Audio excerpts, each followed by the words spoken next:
اعوذ باللہ من الشیطان الرجیم بسم اللہ الرحمن الرحیم رب یسر ولا تعسر وتمم بالخیر انک علی کل شیء قدیر۔ سامعین محترم، موالیان حیدر کرار، ہم بات کر رہے تھے امیر المومنین کے اس نورانی کلام کے اندر کہ جو نہ صرف ہمارے لیے اس دنیا میں بلکہ آخرت میں بھی نجات کا سبب اور منبع ہدایت ہے۔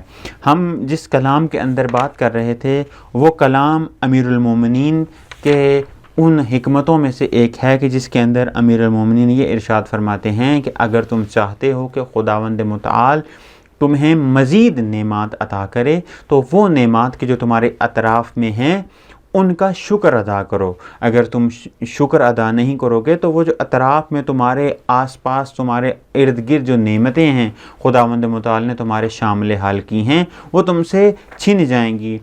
آج ہم بات کریں گے اسی حکمت کے اندر کہ جس کے اندر امیر المومنین یہ ارشاد فرما رہے ہیں کہ نعمتوں کو ناشکری کے ذریعے سے اپنے تک پہنچنے سے دور نہ کرو۔ یہ در حقیقت اس آیا کی تفسیر ہے کہ خداوند متعال نے یہ ارشاد فرمایا لئن شکرتم لازیدنکم ولئن کفرتم ان عذابی لشدید۔ اگر تم شکر گزاری کرو گے تو خداوند متعال نعمتوں میں مزید اضافہ کرے گا۔ ولئن شکرتم لازیدنکم ولئن کفرتم، اور اگر تم کفر اختیار کرو گے یعنی شکر گزاری نہیں کرو گے ان عذابی شدید، تو جان لو کہ میرا عذاب شدید ہے۔ پس ہمیں ہر حال میں خدا کا شکر ادا کرنا چاہیے۔ یہاں پہ رک کے امام صادق علیہ السلام کی ایک حدیث ہے جس کے اندر امام صادق علیہ السلام اس نقطے کو بیان فرما رہے ہیں کہ اگر نعمتوں کا شکر ادا کیا جائے تو اس کا کیا اثر ہوتا ہے، اور اگر نعمتوں کا شکر ادا نہ کیا جائے تو اس کا کیا اثر ہوتا ہے۔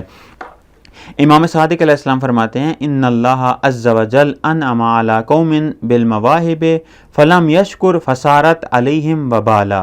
خداوند متعال نے ایک قوم کو نعمتوں سے نوازا۔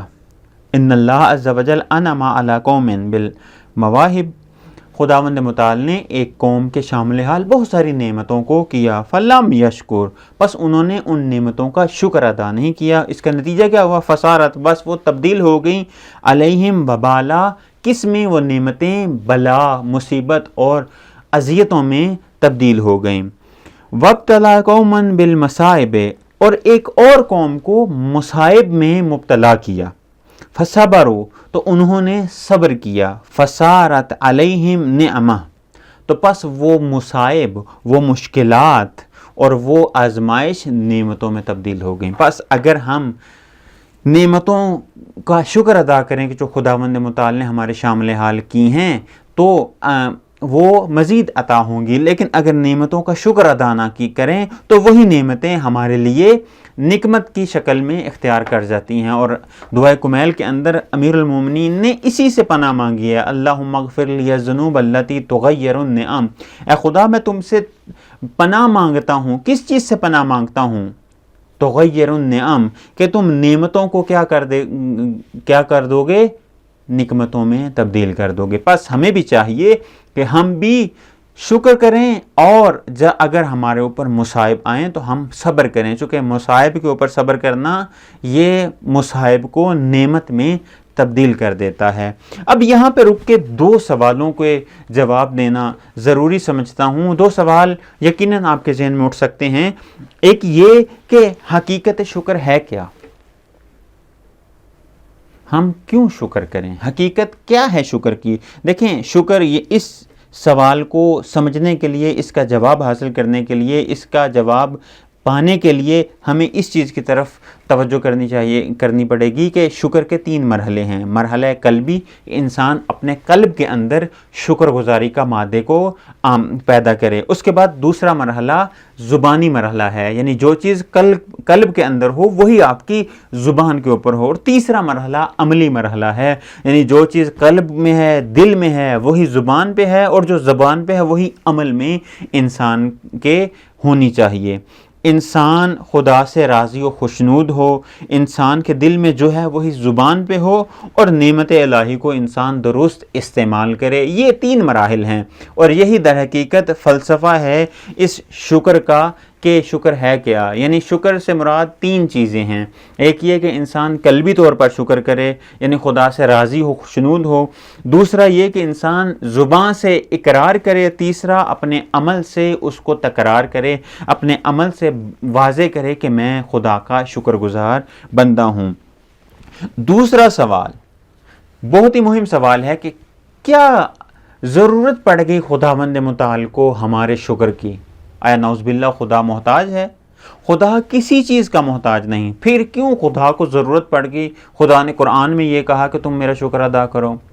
اس سوال کا جواب بہت ہی سادہ ہے، وہ یہ ہے کہ دیکھیں خدا کیوں نیاز مند ہے ہماری شکر گزاری کا؟ اس لیے کہ خدا ہمارا محتاج نہیں، ہم خدا کے محتاج ہیں۔ نعمت کا شکر ادا کرنا نعمت کے اضافے کا باعث بنتا ہے، اور خدا نے یہ شکر اس لیے مانگا ہے کہ اگر تم شکر کرو گے تو میری نعمتوں کے خزانے میں کمی نہیں ہے، بلکہ اگر جتنا تم شکر کرو گے میری نعمتوں کے خزانے اتنے بڑھ جاتے ہیں۔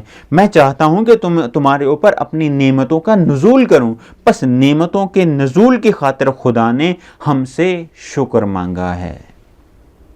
2 سوال، حقیقت شکر کیا ہے اور خدا کو کیوں ہمارے شکر کی ضرورت پڑ گئی ہے۔ بس اگر انسان چاہتا ہے کہ خداوند متعال کا شکر ادا کرے، خداوند متعال نے جو نعمتیں اس کے شامل حال کی ہیں ان نعمتوں میں اضافہ کرے، تو اس کا ایک راہ حل یہ ہے کہ انسان کیا کرے؟ نعمتوں کے مقابل میں شکر ادا کرے۔ جب نعمتوں کے مقابل میں شکر ادا کرے گا، لامحالہ خداوند متعال اس انسان کے شامل حال مزید نعمات کو کر دے گا۔ والسلام علیکم ورحمۃ اللہ وبرکاتہ۔